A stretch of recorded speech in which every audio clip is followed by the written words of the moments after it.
The wind howled through the ponderosa pines as Orville Grayson rode toward Sierra City, California, the last light of day casting long shadows across the dusty trail. At 55, his once dark hair had turned completely gray, matching the tired lines etched around his eyes that had witnessed the rise and fall of mining towns, the laying of the transcontinental railroad, and more than their fair share of heartache.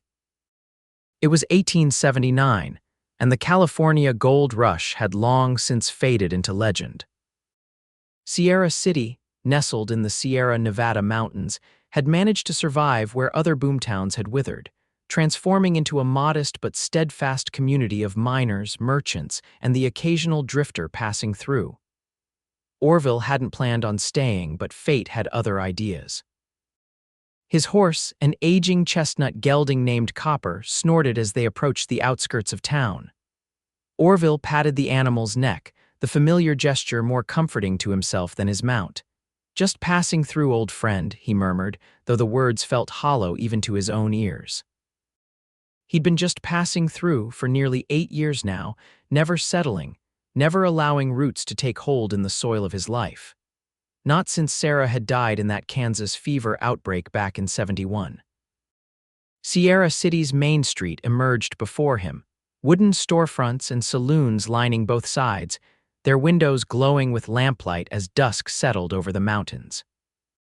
The town wasn't large, but it had the essentials: general store, blacksmith, livery, a respectable hotel, and of course, the inevitable saloon.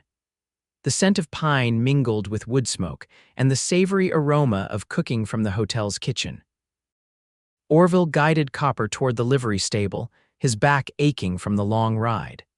He'd been a cowhand, a trail guide, even a sheriff's deputy in his younger days, but time had a way of collecting its dues in stiffened joints and slow healing bruises. "Evening," he called out to the stable boy who approached. "Got a stall for this old fellow?" The boy, no more than 16, nodded eagerly. "Yes, sir. 3 bits a night, includes feed and water." Orville dismounted with a grunt, his boots raising small clouds of dust as they hit the ground. He paid the boy, adding an extra nickel. "Make sure he gets a good rub-down, been a long trail." "Yes, sir, Mr. Grayson, Orville Grayson." After ensuring Copper would be well tended, Orville hefted his saddlebags and made his way to the Sierra City Hotel. Unlike many establishments in mining towns, this one maintained an air of respectability, catering to the occasional business traveler and the families that had put down roots in the area. The lobby was modest but clean, with a polished wooden counter and a small sitting area. Behind the desk stood a portly man with spectacles and thinning hair who looked up from his ledger as Orville approached. "Evening, sir. Looking for a room?" "That I am," Orville replied, setting his saddlebags on the floor. "Just for a night or two." The innkeeper nodded, turning his book around. "Name, please?" "Orville Grayson." "Passing through or here on business, Mr. Grayson?" Orville paused. It was a standard question, but one he always found difficult to answer. "Just resting a spell," he finally said. "Been on the trail a while." The innkeeper didn't press further. In the West, a man's business was his own unless he chose to share it. "Room 8, top of the stairs, second door on the right. $1 a night, includes breakfast in the dining room from 6 to 8. After settling into his room, a simple space with a narrow bed, washstand, and small window overlooking the main street, Orville washed the trail dust from his face and hands. The cool water revived him somewhat, but his stomach reminded him it had been hours since his last meal. The dining room was quiet, with only a few tables occupied. Orville chose one in the corner, his back to the wall, an old habit that had served him well over the years. The waiter, a young man with a serious expression, brought him a bowl of beef stew, a thick slice of bread, and a cup of strong coffee. As he ate, Orville observed the other diners, a family with 2 children speaking in hushed tones, an elderly couple sharing a pot of tea, and a businessman in a well-tailored suit, papers spread before him. Normal folks living normal lives, something Orville had given up on long ago. He was just finishing his meal when the dining room door opened, bringing with it a gust of evening air and a figure that made Orville's spoon pause halfway to his mouth. She was tall and straight-backed, her bearing dignified despite the trail dust that clung to her dark blue traveling dress. Her face, framed by escaped tendrils of silver-streaked hair, was neither young nor old but possessed the kind of beauty that comes from character rather than youth. She carried a small valise and looked around the room with clear, appraising eyes before approaching the waiter. "I'd like a table, please," she said, her voice carrying the slight lilt of a southern accent. "And if you could direct me to the proprietor afterward, I understand there may be a position available." The waiter led her to a table not far from Orville's, and he found himself unable to return to his meal. There was something about her that commanded attention without seeking it, a quiet dignity, a self-possession that was rare in these parts, especially among women traveling alone. She must have sensed his gaze, for she looked up, meeting his eyes directly. Orville, embarrassed at being caught staring, quickly looked down at his stew, but not before he'd seen the brief flicker of assessment in her gaze, neither inviting nor dismissive, just noticing. Later, as he climbed the stairs to his room, Orville found himself thinking about the silver-haired woman. It had been years since a woman had captured his attention this way, and the feeling was both welcome and unsettling. He'd long ago resigned himself to solitude, believing that the part of his life that included companionship was over. Morning came with the soft light of dawn filtering through his thin curtains. Orville woke early, as was his habit, and made his way downstairs. The dining room was nearly empty at this hour, with only one other table occupied, by her. She looked up as he entered, a cup of coffee steaming before her, and this time her gaze was accompanied by a small, polite nod of acknowledgement. Orville returned the gesture and took a table across the room, not wanting to appear forward. The waiter brought him coffee and asked if he'd like eggs and bacon. Orville agreed, then found his attention drawn once again to the silver-haired woman. In the clear light of morning, he could see her features better. A straight nose, high cheekbones, and remarkably expressive eyes that crinkled slightly at the corners when she thanked the waiter for refilling her cup. She was reading a newspaper, her attention focused on its contents rather than on the room around her. Orville wondered what had brought her to Sierra City, a woman traveling alone, apparently seeking employment. It wasn't unheard of, but it wasn't common either, especially for a woman who carried herself with such refinement. His breakfast arrived, and Orville forced himself to focus on his meal rather than on his fellow guest. He was halfway through his eggs when the innkeeper entered the dining room and approached the woman's table. "Mrs. Caldwell," he said warmly, "I hope you found your room satisfactory." "Quite comfortable, thank you, Mr. Peters," she replied. "I've spoken with Dr. Mitchell this morning. He's very interested in meeting you and said you should call at his office whenever is convenient today." She smiled, and Orville was struck by how it transformed her face, adding warmth to her composed features. "That's excellent news. I'll go after breakfast." The innkeeper nodded, seeming pleased. Sierra City's been without a proper nurse for too long. The doctor's been run ragged trying to tend to everyone himself, so that explained it. She was a nurse seeking employment with the local doctor. Orville found himself inexplicably pleased that she might be staying in town, then immediately questioned his own reaction. What did it matter to him? He'd be moving on soon enough. After breakfast, Orville stepped out onto the hotel's small porch, lighting his pipe and watching the town come to life.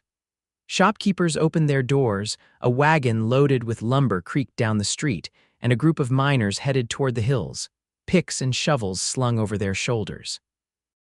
He was contemplating what to do with his day, perhaps have copper rishad, or maybe inquire about work at one of the local ranches when the hotel door opened behind him.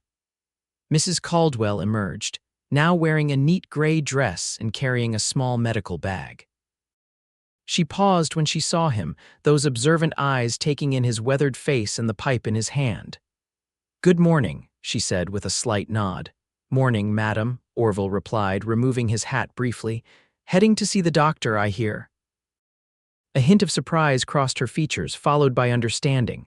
"Small towns," she said with a small smile, "news travels fast." "That it does," he agreed. "I'm Orville Grayson." "Beatrice Caldwell," she replied, extending her hand. Her grip was firm and confident, her hand warm despite the morning chill. "Are you a resident of Sierra City, Mr. Grayson?" He shook his head. "Just passing through, been on the trail a while, thought I'd rest up before moving on."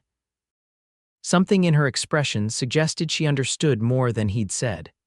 "The West has a way of keeping a person moving," she observed. "I've done my share of that myself." Before Orville could respond, a young boy ran up the street, calling out urgently, "Mrs. Caldwell, Mrs. Caldwell." Beatrice turned, her posture immediately alert. "Yes," the boy, out of breath, pointed down the street. "Doc Mitchell sent me to fetch you right away. There's been an accident at the mill. Mr. Turner got his arm caught in the saw." Without hesitation, Beatrice gripped her medical bag tighter. "Where's the doctor now?" "At the mill, madam. Said to hurry." She turned to Orville. "Excuse me, Mr. Grayson. Duty calls before I'm even officially employed." With that, she lifted her skirts slightly and hurried after the boy, moving with surprising speed for a woman in a long dress. Orville watched her go, impressed by her quick response and composure in the face of emergency. Almost without thinking, he tapped out his pipe and followed at a distance. He had no medical skills to offer, but years on ranches and trail drives had taught him that extra hands were always useful in a crisis. The lumber mill sat at the edge of town, a large, open-sided structure where logs from the surrounding forests were cut into boards for building. A small crowd had gathered, and through their midst, Orville could see a man laid out on the ground, a doctor kneeling beside him. The injured man's screams sent a chill down Orville's spine. Beatrice pushed through the onlookers with authority, kneeling beside the doctor without preamble. "Doctor." "Mitchell, I'm Beatrice Caldwell."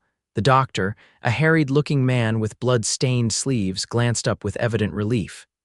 "Mrs. Caldwell, thank God, I've got to amputate and I need assistance." She nodded, already opening her medical bag. "What can I do?" "Help me administer the chloroform, then assist with the operation." "Have you done this before?" "3 times during the war, twice after. I've also performed the procedure myself when necessary." The doctor's expression showed both surprise and respect. "Well then, let's save this man's life, shall we?" Orville, standing back with the other onlookers, watched as Beatrice transformed before his eyes. Her movements became precise and focused as she prepared instruments, administered the chloroform, and assisted the doctor with calm efficiency. There was no hesitation, no squeamishness, only the sure hands of someone who knew exactly what needed to be done in the worst of circumstances. The amputation was brutal but necessary. Through it all, Beatrice remained steady, her silver-streaked hair now pulled back tightly, her gray dress protected by a bloodied apron someone had provided. When the worst was over, she continued to monitor the patient while Dr. Mitchell gave instructions for his care. It was nearly noon when the crisis passed. The injured man, now unconscious but stable, was transported to a room behind the doctor's office where he could be monitored. The crowd dispersed, and Orville found himself lingering, watching as Beatrice spoke quietly with Dr. Mitchell. The doctor clasped her hand warmly, and even from a distance, Orville could see his evident gratitude and respect. Then Beatrice turned, removing the bloodied apron and smoothing her hair. She looked exhausted but satisfied, the way Orville himself felt after a hard day's work well done. She noticed him then, her eyebrows rising slightly in question. Feeling somewhat foolish, Orville stepped forward. "Thought I might be of help," he explained. "Though it seems you had matters well in hand." "Were you watching the whole time?" she asked, her tone curious rather than accusing. He nodded. "You've done that before." "Yes," she said simply. Then, after a moment's hesitation, "During the war, I was a nurse with the Union Army." Orville felt a new respect bloom within him. The war between the states had ended 14 years ago, but its shadows still stretched long across the nation. He'd been too old for conscription himself, having already passed his 30th year when the conflict began, but he'd known many men who'd fought and died on both sides. "That explains your skill," he said. "The doctor seemed mighty pleased to have your help." A small smile touched her lips. "He's offered me the position. It seems Sierra City has more need of medical assistance than I realized." "Lucky for Mr. Turner you arrived when you did," Orville observed. Beatrice glanced back toward the doctor's office, her expression somber. He has a hard road ahead of him, losing a limb. It changes a man's life forever. But he's alive, thanks to you and the doctor. She met his eyes then, and he saw a depth of experience in her gaze that matched his own. Yes, she agreed quietly. He's alive. Sometimes that has to be enough. They stood in silence for a moment, the gravity of the morning's events creating an unexpected connection between them. You must be hungry after all that, Orville finally said. I was about to head to the hotel for dinner. Would you care to join me? The invitation surprised him as much as it seemed to surprise her. Orville wasn't in the habit of dining with strangers, especially women he'd just met. But something about Beatrice Caldwell, her composure, her capability, the silver in her hair that matched his own, drew him in a way he hadn't experienced in years. Beatrice hesitated, studying him with those perceptive eyes. Then she nodded. Thank you, Mr. Grayson. I would appreciate the company. They walked back to the hotel together, their pace unhurried. Orville found himself stealing glances at her profile, noting the strength in her jawline, the slight furrow between her brows that spoke of concentration or perhaps worry. How long have you been traveling? He asked as they approached the hotel. Almost 3 months now, she replied. I was in Sacramento before this, but the position I had hoped for there didn't materialize. And before Sacramento, St. Louis, Denver, Santa Fe, she smiled faintly.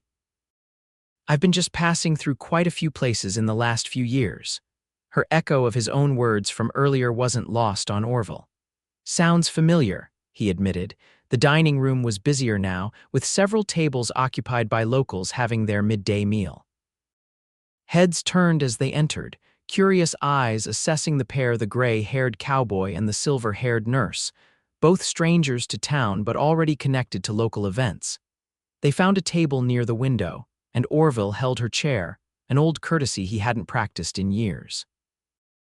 Beatrice thanked him with a small nod and arranged her skirts as she sat. The waiter brought them menus, his expression showing recognition of Beatrice's role in that morning's emergency. Mrs. Caldwell, he said with newfound respect, anything you'd like today is on the house. Mr. Peters' orders, she smiled gratefully. That's very kind but unnecessary. Doc Mitchell came by and told us what you did, the waiter continued. Said Mr. Turner would have died for certain without your help. Beatrice accepted this with dignity, though Orville could see she was uncomfortable with the attention. Thank you then. I'll have the stew and some tea if that's not too much trouble. Same for me, Orville added, though I'll pay for mine. When the waiter had gone, he turned back to Beatrice. Seems you've made quite an impression already. She shook her head slightly. People are always grateful in the moment of crisis. It's the everyday work that truly matters, and that rarely gets noticed. You've been a nurse a long time then? Since 1862, she confirmed. I was 21 when I joined the nursing corps. Before that, I helped my father in his medical practice in Virginia. Orville did the mental calculation. That would make her around 38 now, younger than he'd initially thought, though the silver in her hair had misled him. Still, she carried herself with the authority of someone who had seen far more than her years might suggest. Your father was a doctor then, she nodded. He taught me everything he could. He always said I had a natural talent for medicine, though of course as a woman, formal medical school was. Discouraged, the bitter note in her voice told Orville this was a long-standing frustration. Seems to me you know as much as any doctor I've met, he offered, her expression softened. Thank you for that. Now, Mr. Grayson, you've heard quite a bit about me, but I know very little about you beyond your name and your apparent tendency to just pass through places. Orville smiled ruefully. Not much to tell. I've worked cattle most of my life, though I've turned my hand to whatever needed doing. Spent time as a scout, did some prospecting during the gold rush, never struck it rich, mind you. Served as a deputy in Kansas for a spell. And what brings you to Sierra City? She asked as their food arrived, steaming and fragrant. Orville considered his answer carefully. Truth is, I'm not sure. Been drifting since. Well, for some years now, thought I might find work on one of the ranches hereabouts, at least for a season. No family waiting for you somewhere. The question was gentle, but it touched the old wound in his heart. Had a wife once, he said quietly. Sarah. Lost her to fever in '71. No children. The words were simple, but they carried the weight of years of solitary grief. Beatrice's eyes softened with understanding. "I'm sorry, Mr. Grayson, Orville," he corrected. "Seems to me we've moved past formalities, what with watching you save a man's life this morning." "Orville, then," she agreed with a small smile, "and I'm Beatrice." "You mentioned the war," he said after they'd eaten in comfortable silence for a few minutes. "That must have been difficult." Her eyes grew distant. "Difficult doesn't begin to describe it, the suffering I saw." She shook her head. "But I learned more in those years than I could have in a lifetime of ordinary practice, and I found my calling." "No husband waiting for you somewhere?" he echoed her earlier question. "No," she replied simply. "Then, after a moment, I was engaged once before the war. He didn't return."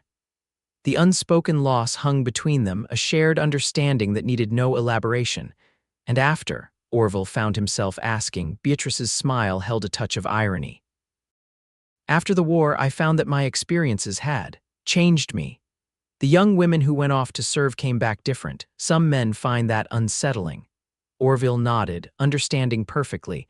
The West was full of men who'd been changed by their experiences: war, hardship, loss. Some found their way back to normal lives afterward, but many, like himself, found it impossible to settle.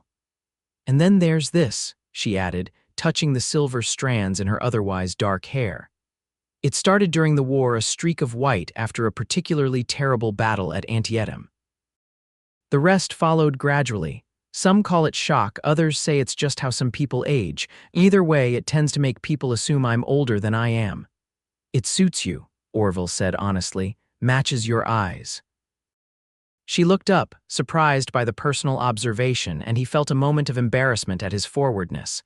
But her expression softened and she didn't look away. "Thank you," she said simply. Their meal continued, the conversation flowing more easily than Orville would have expected. He found himself sharing stories of his years on the trail, of the characters he'd met and the places he'd seen. Beatrice, in turn, spoke of her experiences in different cities, the people she'd treated, and the challenges of being a woman in medicine. By the time they finished their meal, Orville realized with surprise that over an hour had passed. It had been years since he'd enjoyed a conversation this much, especially with a woman. "I should return to the doctor's office," Beatrice said finally. "I promised to help monitor Mr. Turner this afternoon." Orville nodded, oddly reluctant for their time together to end. "Of course, may I walk you there?" "I'd like that," she replied. Outside, the afternoon sun bathed Sierra City in golden light. The air was crisp and clear, carrying the scent of pine from the surrounding mountains. They walked side by side down the main street, drawing curious glances from townspeople. "It seems we're providing the town with something to talk about," Beatrice observed, amusement in her voice. Orville chuckled. "Small towns run on gossip like engines run on coal. By supper time, half the town will have us engaged to be married." She laughed, the sound musical and unexpectedly youthful. "And the other half?" "The other half will be scandalized that we're keeping company at all," he replied with a grin. They reached the doctor's office too soon for Orville's liking. He stopped at the bottom of the steps, suddenly uncertain. What was he doing, forming an attachment to this woman? He'd be moving on soon enough, they both would, most likely. "Thank you for the meal and the company, Orville," Beatrice said, her gray eyes searching his face. "It was refreshing. The pleasure was mine," he replied, meaning it more than he'd expected to. A moment of silence stretched between them, filled with unspoken possibilities. Then Beatrice smiled and turned to go up the steps. "Beatrice," Orville called, surprising himself. She turned back. "Would you? That is, might I call on you again, perhaps tomorrow evening?" Her expression was unreadable for a moment, and Orville feared he'd overstepped. Then she nodded, a small smile playing at the corners of her mouth. "I'd like that," she said. "I'm staying at the hotel for now until I find more permanent lodgings." "Until tomorrow, then," he said, tipping his hat. He watched her enter the doctor's office, then turned and walked back toward the hotel, his steps lighter than they had been in years. Passing by the general store, Orville paused, an idea forming in his mind. On impulse, he entered the shop. The storekeeper, a thin man with spectacles, looked up from his ledger. "Afternoon, sir. What can I help you with today?" Orville hesitated, feeling suddenly foolish. It had been so long since he'd done anything like this. "Do you have any books?" The storekeeper raised his eyebrows. "We've got a small selection. What kind were you looking for?" "Medical, if you have them," Orville replied. The storekeeper led him to a small shelf at the back of the store. "Not much call for those around here," he admitted. "Got a basic home physician's guide, Gray's Anatomy, though that's expensive, and a few others." Orville examined the volumes, finally selecting a newer edition of a medical text on nursing practices. It wasn't cheap, but the thought of Beatrice's face when he presented it to her made the expense worthwhile. As he left the store with his purchase wrapped in brown paper, Orville wondered at his own behavior.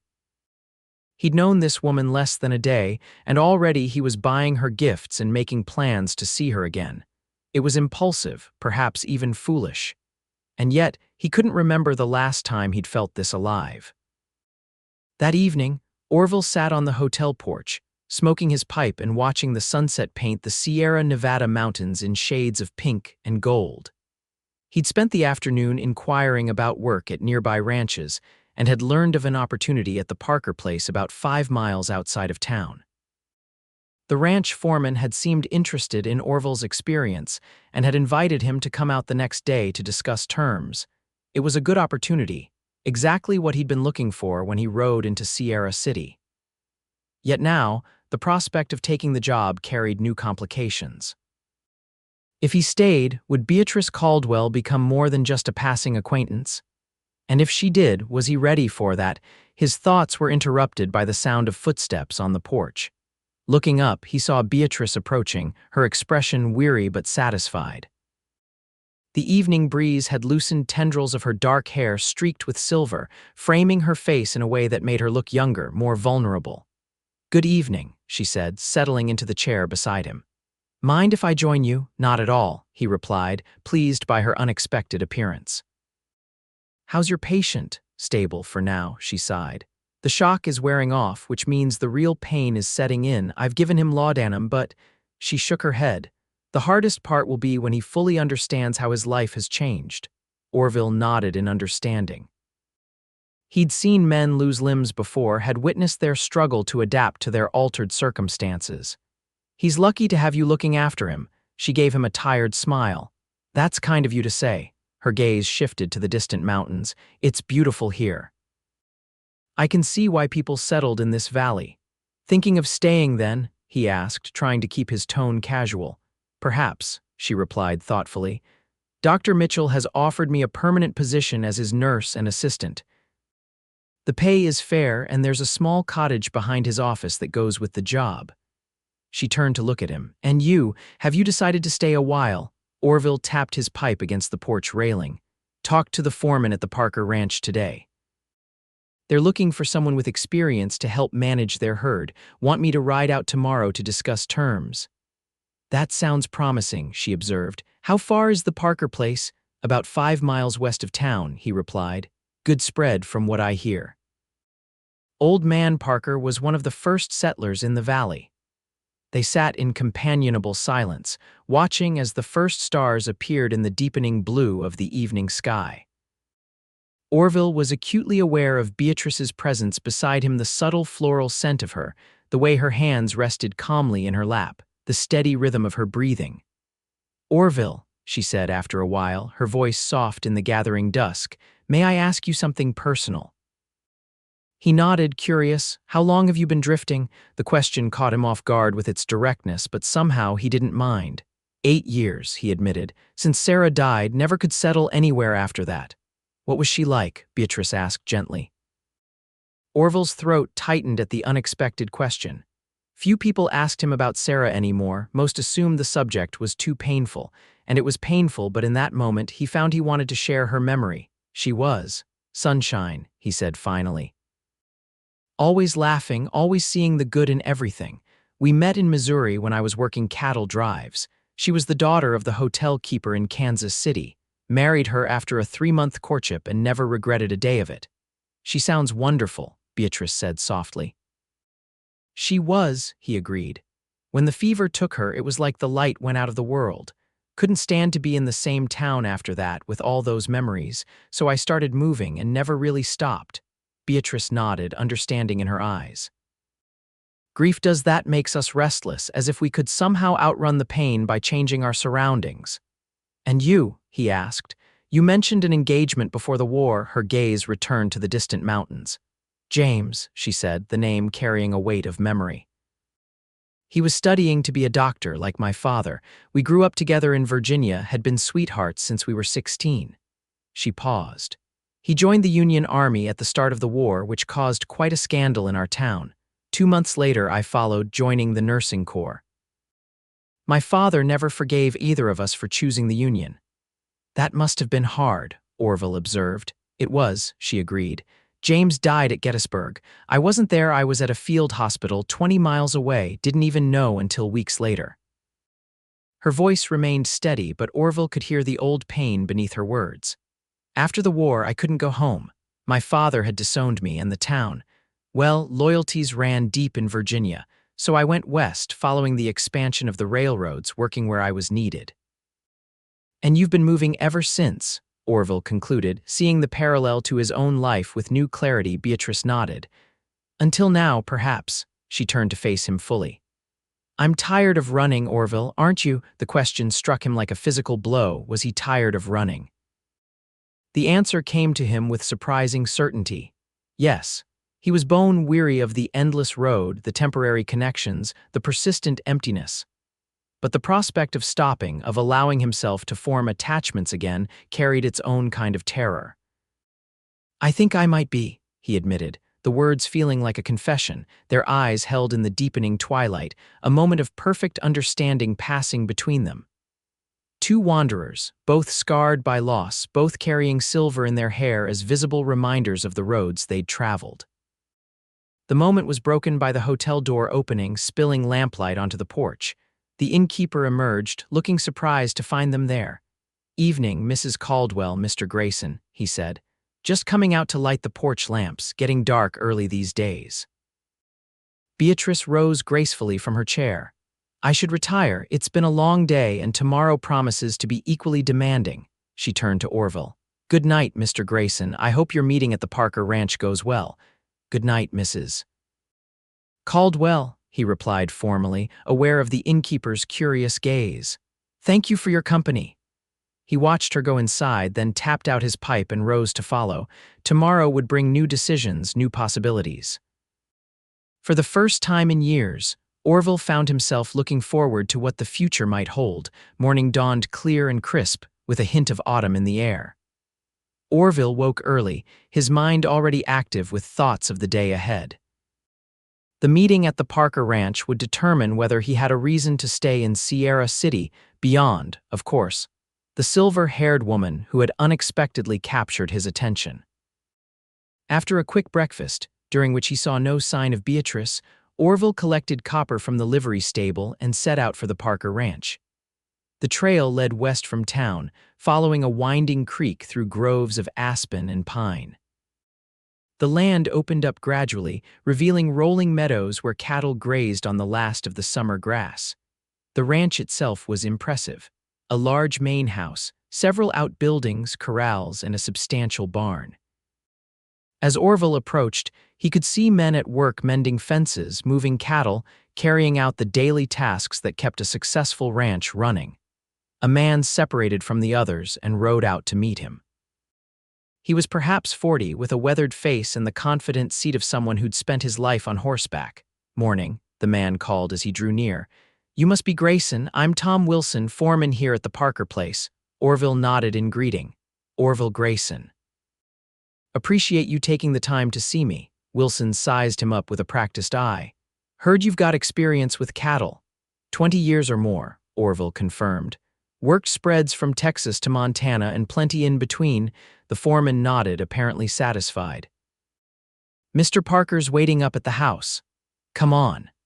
They rode together toward the main house, Wilson asking questions about Orville's experience, the herds he'd worked with, and his familiarity with the particular challenges of raising cattle in mountain country. By the time they reached the house, Orville felt he'd made a good impression on the foreman. Edward Parker proved to be an elderly but sharp-eyed man with a firm handshake and direct manner.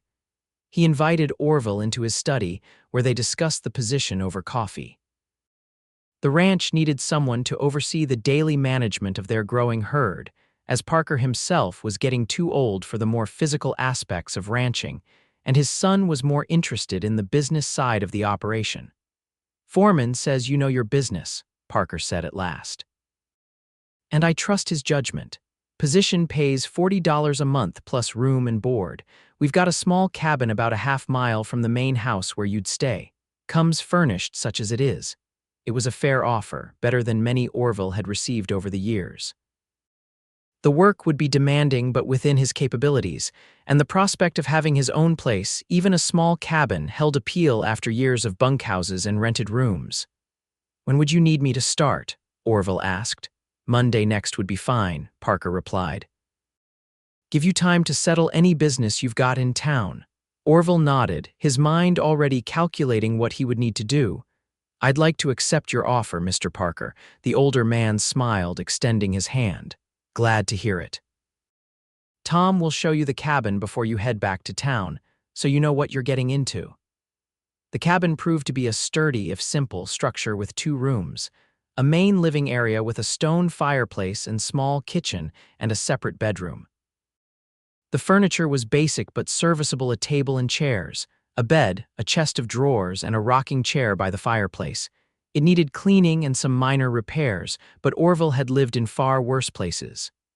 "Previous hand left about a month ago," Wilson explained as they inspected the cabin. "Headed to California to try his luck in the gold fields. Fool notion, if you ask me, those days are long over." "Looks like it'll suit me fine," Orville said, already envisioning how he might make the space his own. It had been years since he'd had a permanent address, a place to hang his hat that wasn't temporary. Riding back to Sierra City that afternoon, Orville felt a strange mixture of satisfaction and nervous anticipation. He had secured good employment, found decent accommodation, and had a reason to stay in one place for a while. It was everything he'd been looking for when he arrived in town, yet it all felt secondary to the thought of seeing Beatrice again. The package from the general store was still in his saddlebag, wrapped in brown paper and tied with string. Orville had almost forgotten about his impulsive purchase in the excitement of the day, but now he found himself eager to present it to Beatrice, to see her reaction. It was late afternoon by the time he reached town. He left Copper at the livery with instructions to have the horse ready for him on Monday morning, then headed for the doctor's office. The building was a 2-story structure on the main street, with a small sign reading "Doctor James Mitchell, physician and surgeon," hanging beside the door. Orville hesitated on the sidewalk, suddenly uncertain. Was it appropriate for him to call on Beatrice at her place of employment? Would his presence disrupt her work? Perhaps he should wait until evening, when she might return to the hotel. His deliberation was interrupted by the office door opening. Dr. Mitchell himself emerged, looking tired but satisfied. He noticed Orville standing there and paused.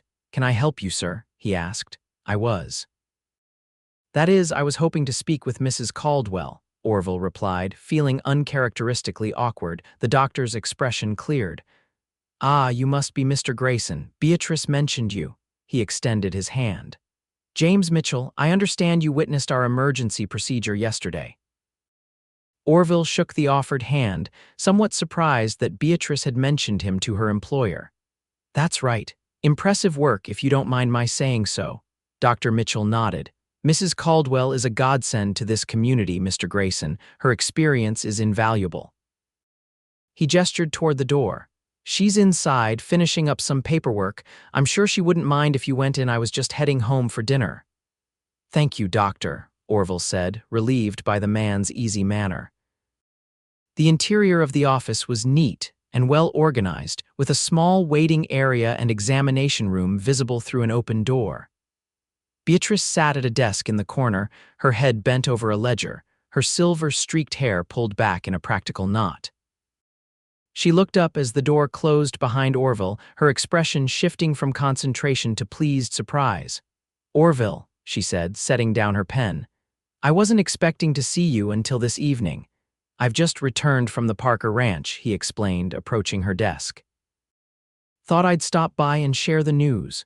She gestured to a chair beside the desk. "Please sit. How did it go?" "I've accepted the position," he said, settling into the chair.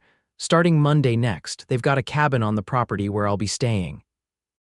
"Congratulations," Beatrice said warmly. "That sounds like a wonderful opportunity, and you?" he asked. "Have you decided about the position here?" She nodded, a smile lighting her features.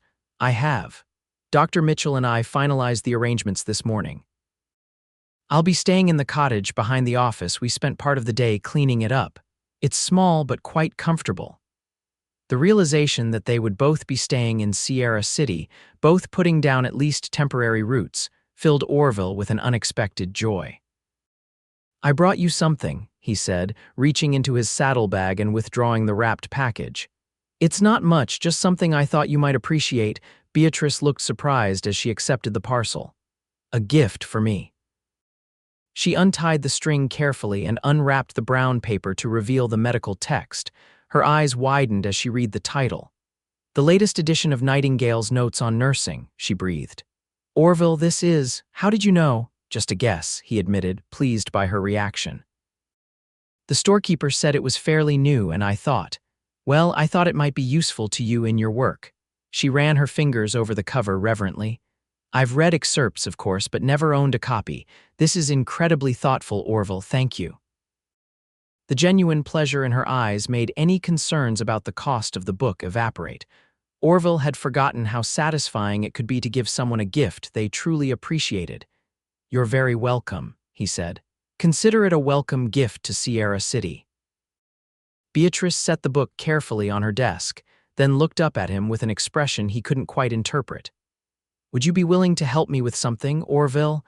I understand if you have other plans for the evening, but I could use an extra pair of hands." "Of course," he replied without hesitation. "What do you need? I'm moving my things to the cottage today, and while I don't have much, some assistance would be welcome." She looked slightly embarrassed by the request. "Normally, I wouldn't ask, but Dr. Mitchell has already gone home to his family, and I'd be happy to help," Orville interrupted. "Just tell me when and where." Her relief was evident. "Thank you. I've finished here for the day, so we could go now if that suits you." Together, they walked back to the hotel, where Beatrice had only 2 valises and a trunk to her name. Orville carried the trunk while Beatrice managed the valises, and they made their way to the small cottage behind the doctor's office. The building was indeed small, just one room with a curtained-off sleeping area, a tiny kitchen corner, and a small fireplace. But Beatrice had already begun to make it her own, with fresh curtains at the windows and a colorful quilt on the narrow bed. A bookshelf held a few medical volumes and personal items, and a table with 2 chairs sat near the window. "It's not much," she said as they set down her belongings, "but it's more than I've had in a long time, and the rent is included with the position, which allows me to save more of my wages." "It's a fine place," Orville assured her, looking around with approval. "Reminds me a bit of the cabin at the Parker Ranch, though that one's a bit larger." Beatrice busied herself unpacking her valises, hanging dresses in a small wardrobe and arranging personal items on the dresser. Orville helped where he could, positioning the trunk at the foot of the bed and starting a fire in the fireplace to ward off the evening chill. There was something strangely intimate about helping her settle into her new home, witnessing the careful placement of her few possessions, the way she arranged her brushes and mirror on the dresser, the respect with which she shelved her books. Orville found himself wondering what it would be like to share a home with someone again, to have his own possessions mingled with another's. "I should have offered you tea," Beatrice said suddenly, pausing in her work. "I'm afraid I'm out of practice as a hostess." Orville smiled. "No need for that, but perhaps. That is, if you're not too tired after moving, perhaps you join me for dinner at the hotel to celebrate our new positions in Sierra City." She returned his smile, a hint of color rising in her cheeks. "I'd like that very much. Just let me change into something more suitable for dining." Orville stepped outside to wait, standing in the small garden behind the cottage. The evening was mild, with a gentle breeze carrying the scent of pine from the surrounding hills. Above, The first stars were beginning to appear in the deepening blue of the sky. He thought about the strange turn his life had taken in just 2 days. When he'd ridden into Sierra City, he'd had no intention of staying more than a night or two. Now he had a job, a place to live, and most unexpected of all, a growing attachment to a silver-haired woman who seemed to understand him in ways no one had in years. The cottage door opened, and Beatrice emerged wearing a deep blue dress that complemented her coloring beautifully. She had loosened her hair slightly, allowing it to frame her face more softly, and the effect was striking. The silver strands caught the last light of day, giving her an almost luminous quality. "You look lovely," Orville said simply, offering his arm. "Thank you," she replied, taking it with a small smile. "It's been a while since I dressed for an occasion rather than practicality." They walked to the hotel together, their conversation flowing easily. Orville told her more about the Parker Ranch and his new responsibilities there, while Beatrice shared her plans for assisting Dr. Mitchell in expanding the medical services available to the community. The dining room was busy, and Orville was acutely aware of the curious glances directed their way as they were seated at a table by the window. News traveled fast in small towns, and their dinner together would certainly add to the local gossip. "I think we're causing quite a stir," Beatrice observed with quiet amusement as the waiter took their orders. Orville chuckled. "Let them talk. 2 newcomers dining together hardly seems scandalous to me." "Perhaps not," she agreed, "but a single man and woman of a certain age, both with visible silver in their hair, dining together twice in as many days. I can almost hear the speculation from here." Her light tone belied a certain wariness in her eyes, and Orville realized she was concerned about her reputation. As a professional woman in a small town, especially one in the medical field, Beatrice would be subject to more scrutiny than most. "Does it bother you?" he asked gently. "What they might say," she considered the question thoughtfully. "Not for my own sake, particularly. I've lived long enough to know that gossip says more about those spreading it than its subjects, but in my position, working with Dr. Mitchell, I need the trust of the community." She met his gaze directly. "And what about you? Does it concern you what they might say?" Orville shook his head. "I've never put much stock in other folks' opinions of my personal affairs, but I wouldn't want to cause any difficulty for you." Their meals arrived, temporarily pausing the conversation. As they ate, Orville found himself studying Beatrice more carefully, noticing details he'd missed before. The graceful way she held her fork, the slight furrow that appeared between her brows when she was thinking, the way her eyes crinkled at the corners when she smiled. "Tell me about your travels," he said after a while. "After the war, where did you go?" Beatrice's expression grew thoughtful. "First to New York, where I worked at Bellevue Hospital for almost 2 years, then west to Chicago after the Great Fire. They needed medical personnel desperately. After that, St. Louis, Denver, Santa Fe, Sacramento," she smiled faintly, "always moving, always following the need for medical care, and never finding a place to settle," he asked. "I came close in Denver," she admitted. "I worked at a women's hospital there for nearly 3 years. But then the funding was cut, the hospital closed, and I was on the move again." She took a sip of her water. "And you, in your years of traveling, was there never a place that felt like it could be home?" Orville considered the question, surprised to realize he'd never really thought about it that way. "I suppose not," he said finally. "After Sarah died, nowhere seemed right. I'd stay a season, maybe 2, then move on when restlessness set in. And now," Beatrice asked softly, "does Sierra City feel like somewhere you could stay?" The question hung between them, laden with meaning beyond the simple words. Orville knew she wasn't just asking about the town or the job at the Parker Ranch. She was asking if he was finally ready to stop running, to put down roots again, perhaps with her. "I think it might," he said honestly. "For the first time in a long while, I'm not already thinking about where to go next." The smile that lit her face was worth any uncertainty he might be feeling. "I'm glad," she said simply. "I think Sierra City will be good for both of us." The rest of their meal passed in comfortable conversation, touching on lighter topics, books they had read, places they had seen, the surprising beauty of the Sierra Nevada mountains. By the time they finished dessert apple pie with cinnamon that reminded Orville of his mother's cooking, the dining room had emptied considerably, the hour growing late. As they left the hotel, the night had turned cooler, stars now thick in the clear mountain sky. Orville offered Beatrice his arm again, and they walked slowly back toward her cottage, neither seeming eager for the evening to end. "Thank you for dinner," Beatrice said as they approached her door, "and for your help with moving my things. It's been a lovely evening." "It has," Orville agreed, suddenly aware of how close they were standing, her face tilted up to his in the starlight. "Beatrice, I've enjoyed your company these past 2 days more than I can say." "As have I," she replied softly. "It's been a long time since I've met someone who understands." The word encompassed so much, the loss they had both experienced, the years of wandering, the silver in their hair that marked the passage of time and sorrow. Without conscious thought, Orville reached out, gently touching a strand of silver that had escaped from her upswept hair. "Beautiful," he murmured. Beatrice's breath caught, her eyes widening slightly at his touch. For a moment they stood perfectly still, the night quiet around them except for the distant sound of piano music drifting from the saloon down the street.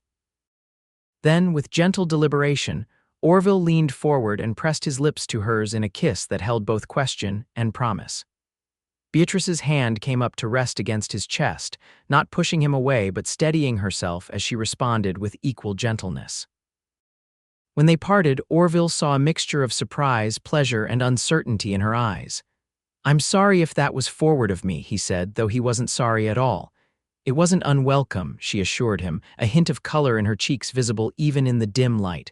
"Just unexpected." "For both of us, I think," he admitted with a small smile. Beatrice nodded, then reached up to touch his gray hair, mirroring his earlier gesture. "Silver," she said softly. "It suits you too, gives you a distinguished look." Orville chuckled. "That's a kind way of saying I'm getting old." "We both are," she replied, her eyes crinkling with humor. "But perhaps not too old for new beginnings." The question held such hope that Orville felt his heart swell in response. "Never too old for that," he agreed. With reluctance, he stepped back, knowing that propriety demanded he take his leave, however much he might wish to prolong their time together. "I should let you rest. You've had a busy day." "Will I see you tomorrow?" Beatrice asked. "I'd like that," Orville replied. "Perhaps a walk in the afternoon. I'd like to explore the town a bit more before starting at the ranch on Monday." "I finish at the office at 4, she said. "I could meet you then." "I'll be waiting," he promised. With a final smile, Beatrice entered her cottage, leaving Orville standing in the moonlight, his heart lighter than it had been in years. The days that followed took on a pattern that felt both new and comfortably familiar. Orville spent his mornings preparing for his move to the Parker Ranch, purchasing supplies, having copper rishad, and arranging for the few possessions he'd accumulated over the years to be transported to the cabin.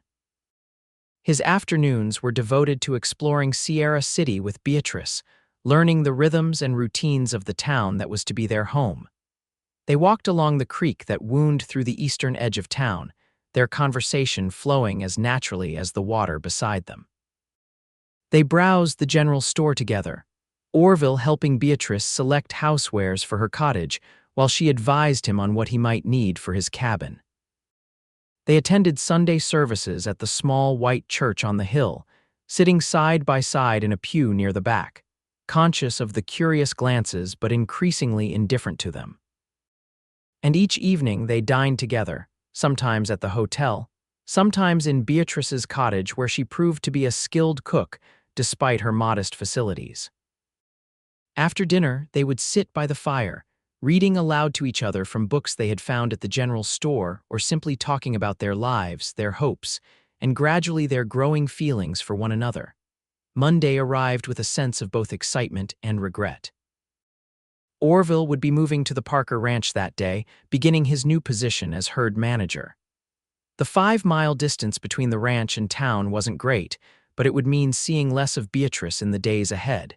He rose early, packed his belongings, and settled his bill at the hotel.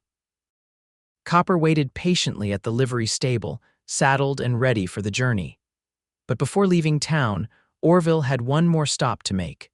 Beatrice was already at work when he arrived at the doctor's office, assisting with the treatment of a miner who had injured his hand. She looked up when Orville entered, her professional demeanor softening into a warm smile. "I'll be with you shortly," she said, returning her attention to bandaging the miner's hand. Orville waited, content to observe her at work.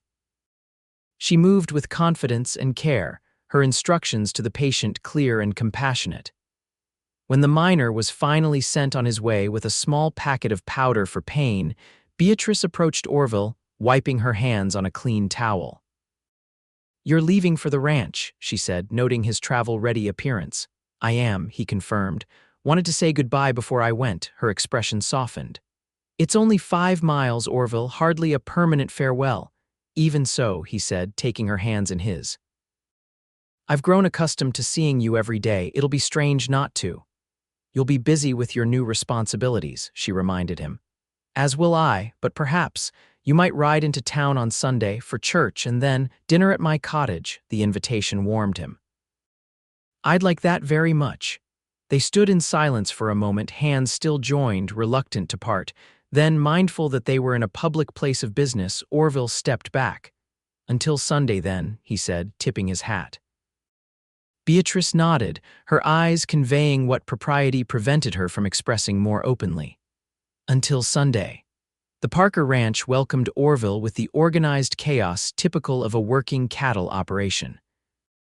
Tom Wilson, the foreman, introduced him to the ranch hands and showed him the daily routines.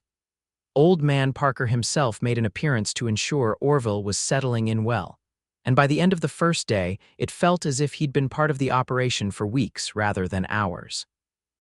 The cabin, once cleaned and arranged to his liking, proved to be comfortable and more than adequate for his needs.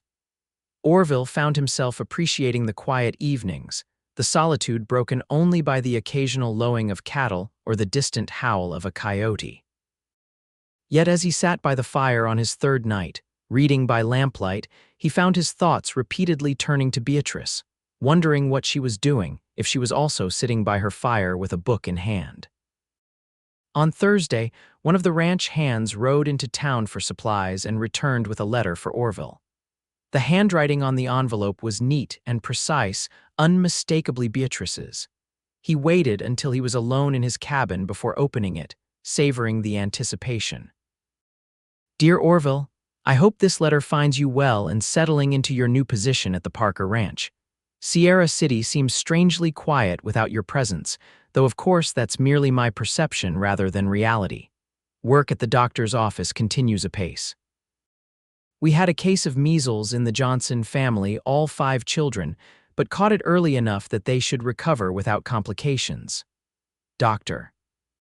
Mitchell has been teaching me some of the newer surgical techniques he learned during his time in San Francisco, which has been both challenging and rewarding. My cottage feels more like home with each passing day, especially now that I've planted a small herb garden beside the door. Perhaps by the time you visit on Sunday, the rosemary will have taken root. I find myself looking forward to your visit more than is probably wise to admit in a letter, but honesty has always been important to me, and I see no reason to be less than truthful about my feelings. These past weeks have brought an unexpected joy into my life, Orville, when I had long since ceased to expect or look for. Until Sunday, Beatrice Orville read the letter twice, then carefully folded it and placed it in the drawer of his bedside table.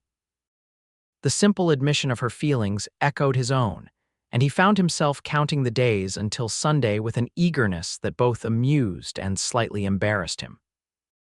At his age, he should be beyond such youthful impatience, yet he couldn't deny the lightness in his heart whenever he thought of seeing Beatrice again. Sunday dawned clear and bright, the October air crisp with the promise of the coming winter. Orville rose earlier than necessary, shaved with particular care, and put on his best shirt and trousers. He'd purchased a new hat in town before leaving a proper black Stetson to replace his weathered old one, and as he settled it on his head, he caught a glimpse of himself in the small mirror above the washstand. The face that looked back at him was lined and weathered, framed by hair more gray than brown, but there was a light in his eyes that hadn't been there a month ago. Beatrice had done that, he realized, had awakened something in him that he'd thought had died with Sarah. The ride to Sierra City seemed shorter than usual, his anticipation making the miles pass quickly. He arrived in town with plenty of time before the church service, so he stopped at the general store, where he selected a small glass jar of honey, a luxury item that he knew Beatrice enjoyed in her tea, and a packet of flower seeds for her garden. The church was nearly full when he arrived, the townspeople dressed in their Sunday best. Orville scanned the pews until he spotted Beatrice sitting near the middle, wearing a dove-gray dress that complemented the silver in her dark hair. She looked up as if sensing his presence, and the smile that illuminated her face when she saw him made his heart skip a beat. He made his way to her pew, nodding politely to those he had come to know during his brief time in town. As he settled beside Beatrice, she leaned slightly toward him, her shoulder brushing his in a gesture of welcome that needed no words. "You look well," she whispered as the organist began to play the opening hymn. "Ranch life agrees with you. It's good work," he replied softly. "But I've missed town and its residents." The slight color that rose in her cheeks told him she understood his meaning perfectly. The service proceeded with the familiar rhythms of scripture, hymns, and sermon. Orville found it difficult to focus, acutely aware of Beatrice beside him, the scent of lavender that clung to her clothes, the way her hands moved expressively when she spoke. After the service, they walked together to her cottage, nodding to acquaintances along the way. If there was still gossip about their friendship, it had faded into acceptance, the sight of them together now a familiar part of Sierra City's social landscape. Beatrice's cottage welcomed them with the savory aroma of a roasting chicken, which she had prepared before church.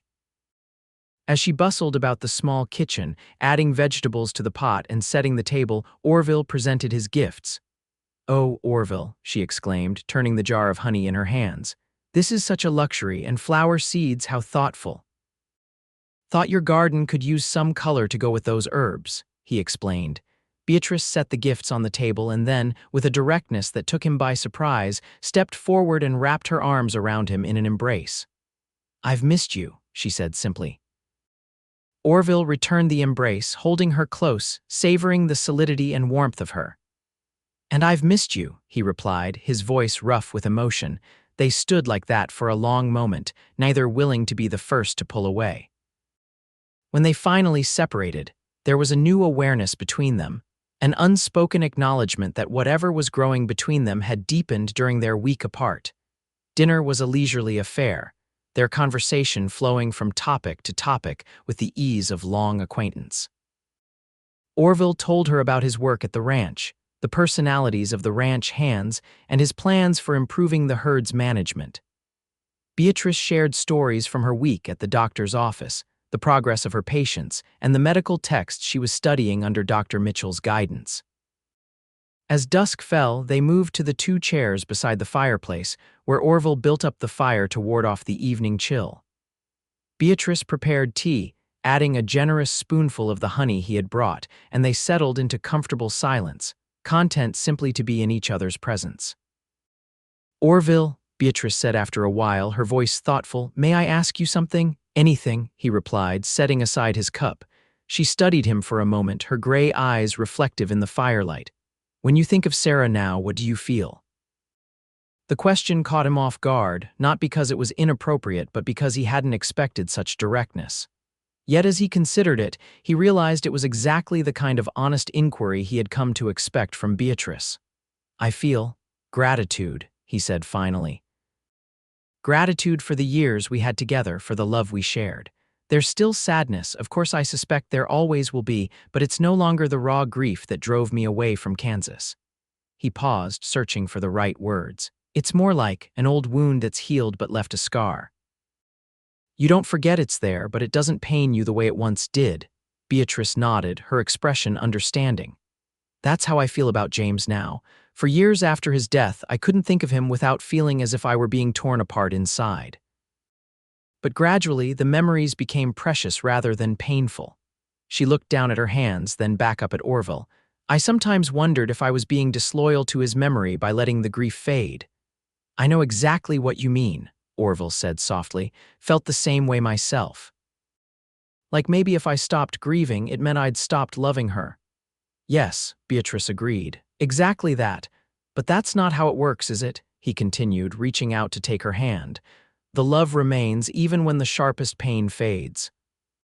And I've come to believe that Sarah wouldn't want me to spend the rest of my life alone, any more than your James would want that for you. Her fingers tightened around his. No, she said quietly. They wouldn't.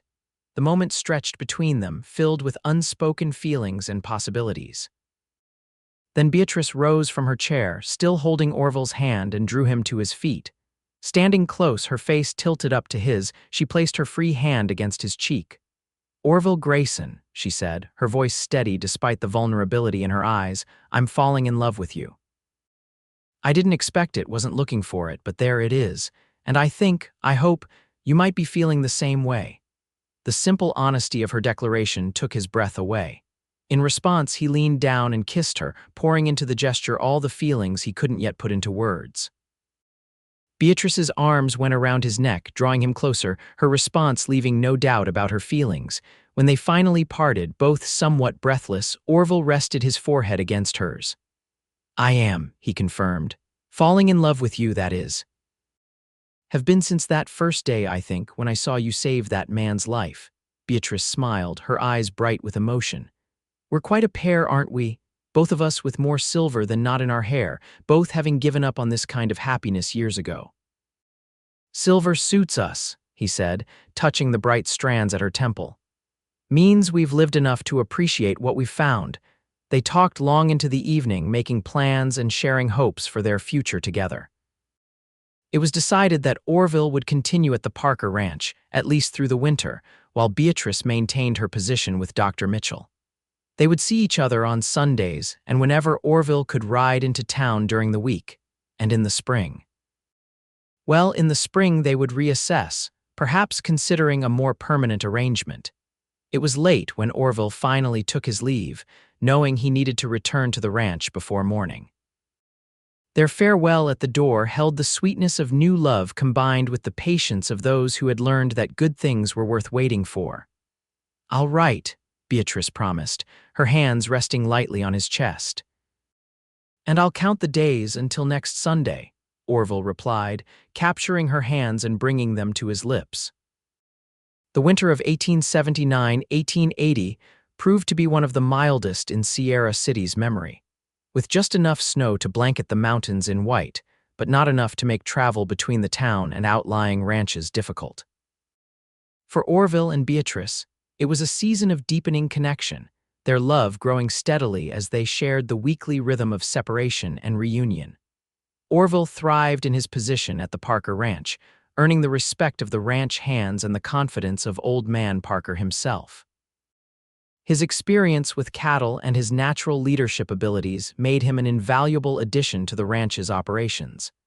And by mid-January, Parker was discussing a potential partnership arrangement for the future. Beatrice, meanwhile, had become an essential part of Sierra City's medical care. Under Dr. Mitchell's guidance, she expanded her skills and took on increasing responsibility, particularly in the care of women and children. The townspeople, initially wary of a female medical practitioner, now sought her out specifically for certain ailments, trusting her knowledge and gentle manner. Their letters flew back and forth during the week, carried by ranch hands or patients traveling between town and the outlying areas. Orville kept each of Beatrice's letters in a wooden box beside his bed, while she stored his in a drawer of her dresser, tied with a ribbon. It was in February, during one of their Sunday dinners, that Orville finally gave voice to what had been on his mind for weeks. Beatrice, he said, taking her hand across the table, I've been thinking about the future, our future specifically. She smiled, the firelight catching the silver in her hair. As have I love you, he said simply. I want to spend the rest of my life with you, will you marry me? Though they had discussed the possibility in general terms, the direct proposal still brought tears to Beatrice's eyes. Yes, she replied without hesitation. Yes, I will marry you, Orville Grayson. They decided on a spring wedding to be held in the Sierra City church with Dr. Mitchell giving the bride away and Tom Wilson standing as Orville's best man. The plans were simple, neither wanted an elaborate affair, but the news spread quickly through town, met with general approval and good wishes. As March arrived, bringing the first hints of spring to the mountain valley, Orville approached Old Man Parker with a proposal of his own. He had saved carefully over the years of his wandering, never having much to spend his wages on, and now he wanted to invest in a future with Beatrice. "There's that piece of land just west of town," he explained to Parker. "The old Jensen place. It's for sale and it's got a good house on it, solid barn, about 20 acres. Close enough to town for Beatrice to continue her work with the doctor, but with enough land for me to run a small herd of my own." Parker studied him thoughtfully. "You're serious about settling here then?" "I am," Orville confirmed, "more serious than I've been about anything in years." The older man nodded slowly.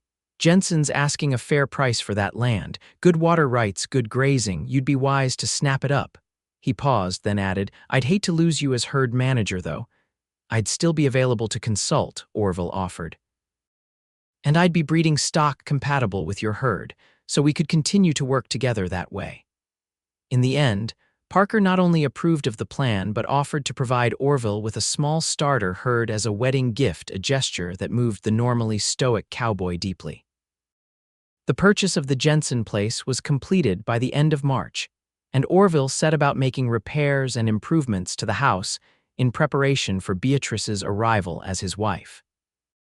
The previous owner had been a widower who had let many things slide, so there was plenty to do: leaking roof to patch, broken windows to replace, and walls to whitewash. Beatrice visited the property whenever she could spare time from her duties, offering suggestions and helping with the lighter work. Together, they planned where furniture would go, which room would serve as her medical office for treating patients who couldn't make it into town, and how the garden would be arranged. April brought warming temperatures and the explosion of wildflowers across the mountain meadows. The wedding was set for the last Saturday of the month, and as the day approached, both Orville and Beatrice found themselves reflecting on the unexpected journey that had brought them together. "If you had told me a year ago that I'd be settling down in Sierra City with a silver-haired nurse as my bride, I'd have thought you were touched in the head," Orville admitted to Tom Wilson as they made final preparations for the ceremony. The foreman chuckled. "Life has a way of surprising a man." "But I've never seen you happier, Orville, and that's a fact." It was true.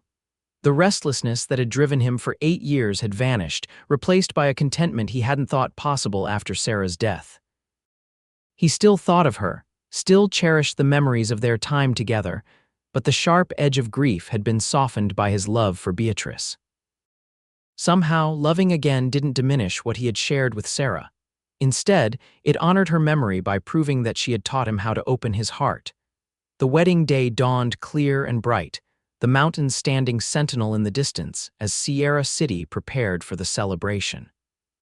The church had been decorated with spring wildflowers, their vibrant colors a testament to nature's renewal. The pews were filled with townspeople and ranch hands, all dressed in their Sunday best to witness the union. Orville stood at the altar, his new black suit slightly uncomfortable but worth the discomfort for the occasion. Beside him, Tom Wilson offered quiet reassurance as they waited for the bride. When Beatrice appeared at the church doors, a collective murmur of appreciation swept through the congregation. She wore a simple gown of pale blue silk, its modest cut and elegant lines perfectly suited to her dignified bearing. Her dark hair, streaked with silver, was arranged in a coronet of small white flowers, and she carried a bouquet of mountain lupines and Indian paintbrush. Dr. Mitchell escorted her down the aisle, his pride in his assistant evident in his bearing. But Orville hardly noticed him. His eyes were fixed on Beatrice, on the love and certainty shining in her face as she approached. The ceremony was brief but heartfelt.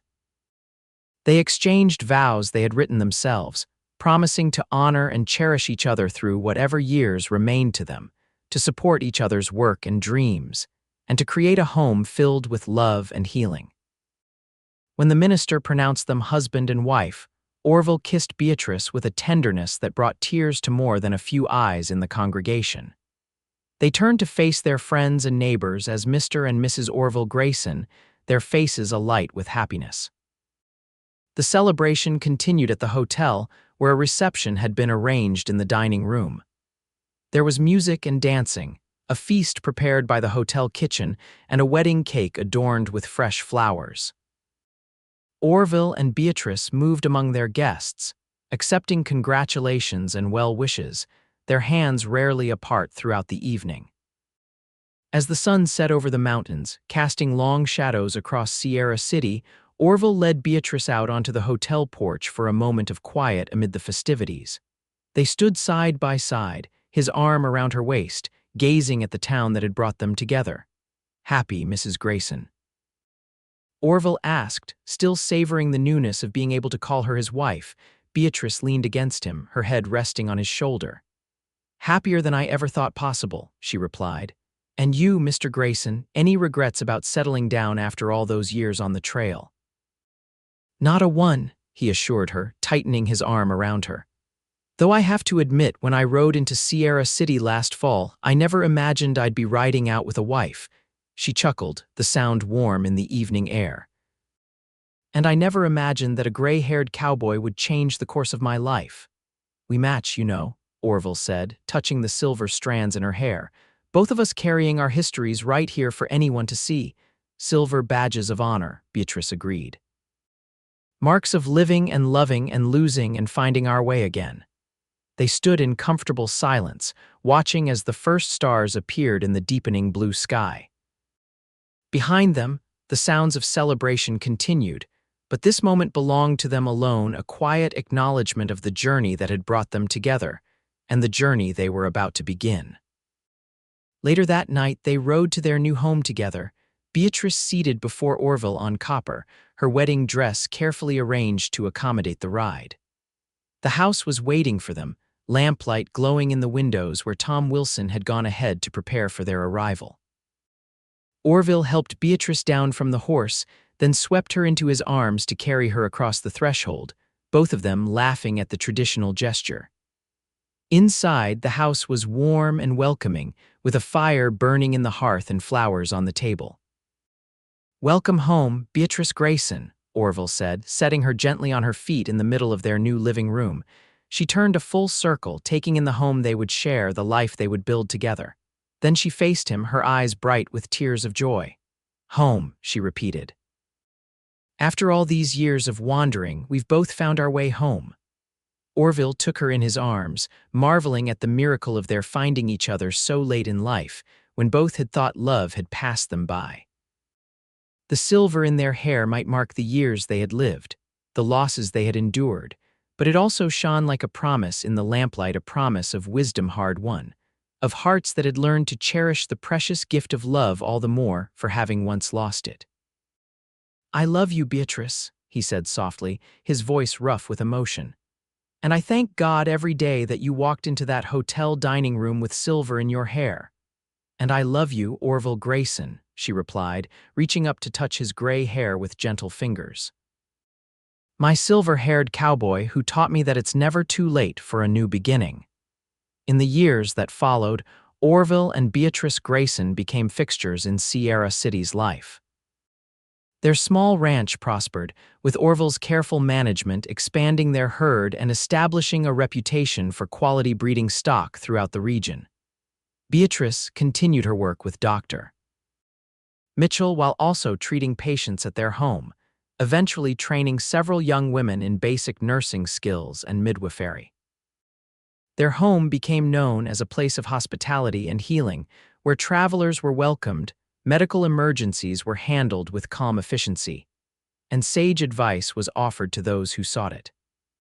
The silver in their hair only increased with time, but so did their love for each other and for the community they had chosen as their own.